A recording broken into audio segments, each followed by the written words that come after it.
ज्ञान इस संसार की सबसे पवित्र सत्ता है। ज्ञान से अंतर्मन की शुद्धि होती है। ज्ञान से हम अंतर्मन से परिचित हो सकते हैं। इसी ज्ञान से आत्मा और परमात्मा की दूरी घटा सकते हैं और परम ज्ञान से आत्मा और परमात्मा एकाकार हो सकते हैं और इसीलिए ज्ञान दान को सर्वोपरि माना गया है। नमस्कार दोस्तों, मैं हूं कमल कलिता और आज की ये वीडियो ज्ञान के ऊपर समर्पित है।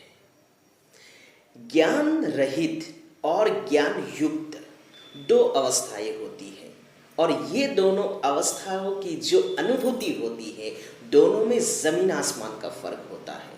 इसको हम एक उदाहरण से समझने के लिए प्रयत्न करते हैं। जब ज्ञान रहित होते हैं तो इंसान की जो अनुभूति होती है वो किस टाइप का होता है। महाभारत के युद्ध में स्टार्टिंग में अर्जुन ने युद्ध करने से मना कर दिया और मना करते हुए ये श्लोक कहते हैं। पहला अध्याय 45 नंबर श्लोक।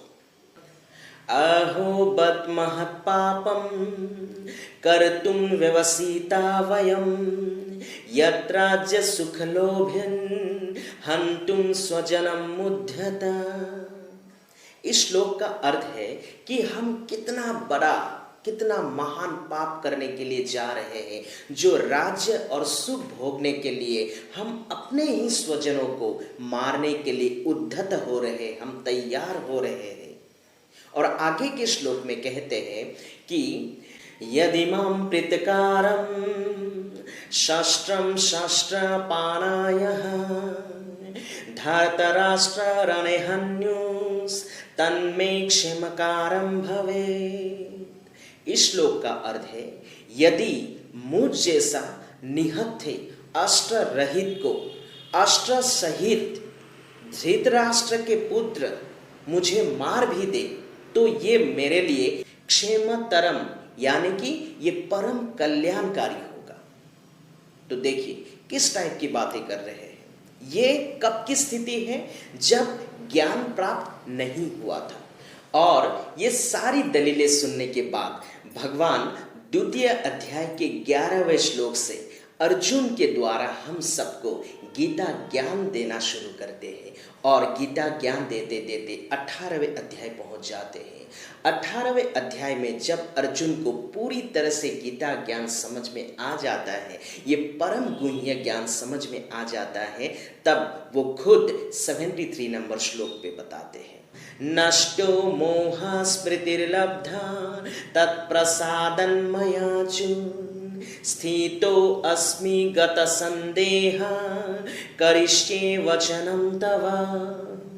यानी नष्टो मोह नष्ट हो गया है, स्मृतिर्लब्धा स्मृति प्राप्त हो गई है।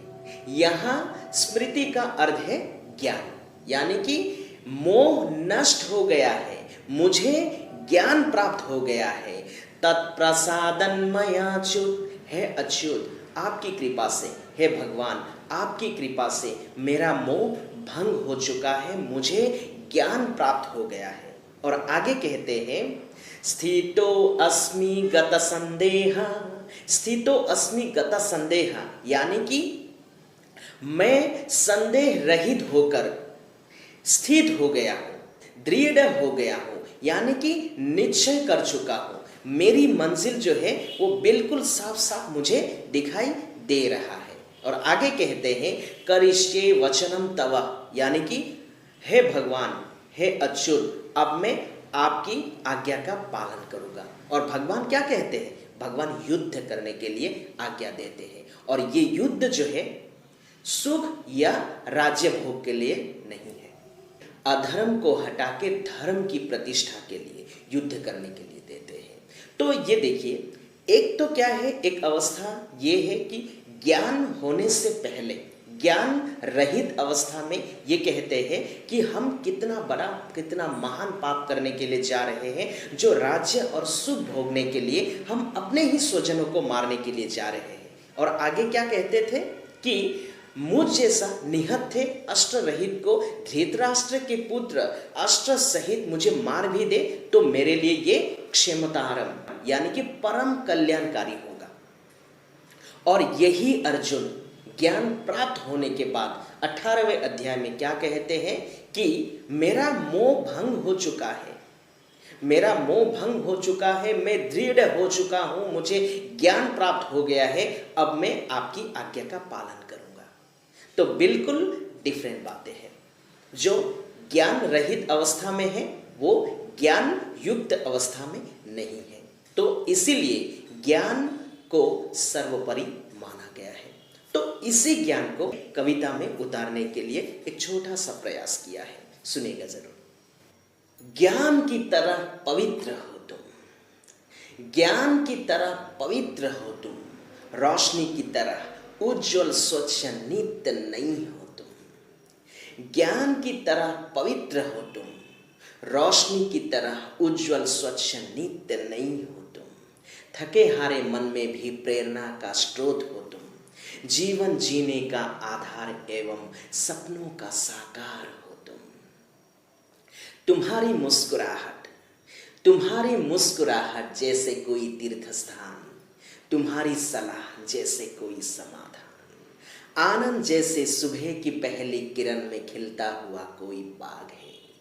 रोम रोम हर्षित कर दे मेरा, तुम्हारी बातें जैसे मुरली की धुन से निकला कोई राग है। जब से मैं तुमसे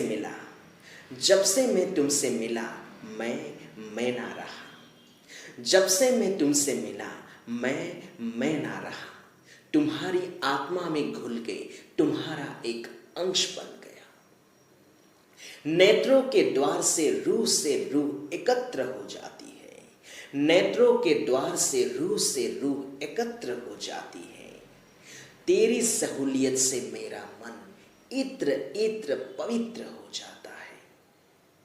आज तुम्हारी राहों पे फूल बिछाए हैं, आज तुम्हारी राहों पे फूल बिछाए हैं, तुम्हारी चरणों को सजाने के लिए आज एक और सुनहरा अवसर जो मिला है। ज्ञान की तरह पवित्र हो तुम, रोशनी की तरह उज्जवल स्वच्छ नित्य नहीं